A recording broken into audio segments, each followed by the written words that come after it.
అనగనగా ఒక పచ్చని కొండ కింద ఉన్న ఒక చిన్న గుహలో బన్నీ అనే కుందేలు హాయిగా ఉండేవాడు. బన్నీ సంతోషంగా మరియు ఉల్లాసంగా ఉండేవాడు. అతను రోజంతా క్యారెట్లు తినడానికి ఇష్టపడేవాడు, కరకరలాడే క్యారెట్లు, తీయని క్యారెట్లు తినేవాడు. కాని బన్నీకి అస్సలు నచ్చనిది పళ్ళు తోముకోవడం.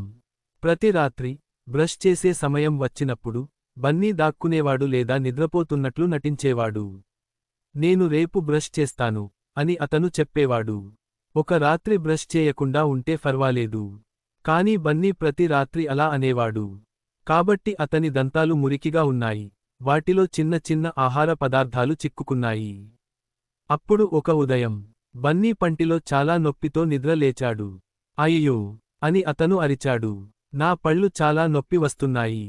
అతను వెంటనే బన్నీ ఉండే కాలనీలో చాలా మంచి డెంటిస్ట్ డాక్టర్ హిప్పో దగ్గరకు పరిగెత్తాడు. డాక్టర్ హిప్పో బన్నీ నోటిలో చూశాడు. చిన్న చిన్న బ్యాక్టీరియాలు డాన్స్ చేస్తూ బన్నీ దంతాల మధ్య దూకుతున్నాయి. హుర్రే అంటూ ఆ బ్యాక్టీరియాలు నవ్వాయి. ఈ బన్నీ ఎప్పుడూ బ్రష్ చేయడు. మాకు ఇలా శుభ్రం లేని నోటిలో నివసించడం చాలా ఇష్టం. డాక్టర్ హిప్పో నవ్వి ఇలా అన్నాడు. బన్నీ, ఈ బ్యాక్టీరియాలు మురికి దంతాలలో జీవిస్తాయి. కానీ బాధపడకు, మనం వాటిని ఆపగలం. అప్పుడే బన్నీ ప్రాణ స్నేహితురాలు ఫియోనా అనే నక్క నవ్వుతూ లోపలికి వచ్చింది. ఆ నక్క బన్నీ ఇప్పటివరకు చూడని, మెరుస్తూ ఉన్న శుభ్రమైన చిరునవ్వును కలిగి ఉంది. నేను ప్రతి ఉదయం మరియు ప్రతి రాత్రి పళ్ళు తోముకుంటాను అని ఫియోనా చెప్పింది. అందుకే నా నోరు శుభ్రంగా ఉంటుంది మరియు బ్యాక్టీరియాలను దూరంగా ఉంచుతుంది. ఆ రాత్రి బన్నీ మొదటిసారి బ్రష్ చేయడానికి ప్రయత్నించాడు.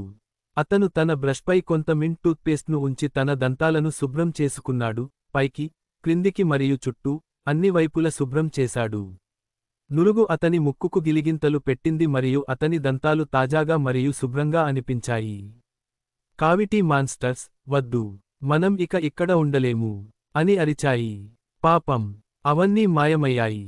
ఆ రోజు నుండి బన్నీ ఫియోనా లాగానే ప్రతిరోజూ రెండుసార్లు పళ్ళు తోముకున్నాడు. బ్రష్ చేసుకుంటూ పాడటానికి అతను ఒక చిన్న పాట కూడా రాశాడు. ఇప్పుడు బన్నీ చిరునవ్వు మెరుస్తోంది. అతని దంతాలు బలంగా ఉన్నాయి మరియు కావిటీ మాన్స్టర్స్ తిరిగి రాలేదు. మరియు ప్రతి రాత్రి అతను పడుకునే ముందు బ్రష్ చేసుకుంటూ బన్నీ నవ్వుతూ బ్రష్ చేయడం ఎంత సరదాగా ఉంటుందో అని అనుకుంటాడు. ప్రతి ఉదయం మరియు రాత్రి పళ్ళు తోముకోవడం వల్ల మీ దంతాలు బలంగా, మీ చిరునవ్వు మెరుస్తూ ఉంటూ మరియు కావిటీల నుండి దూరంగా ఉంచుతుంది.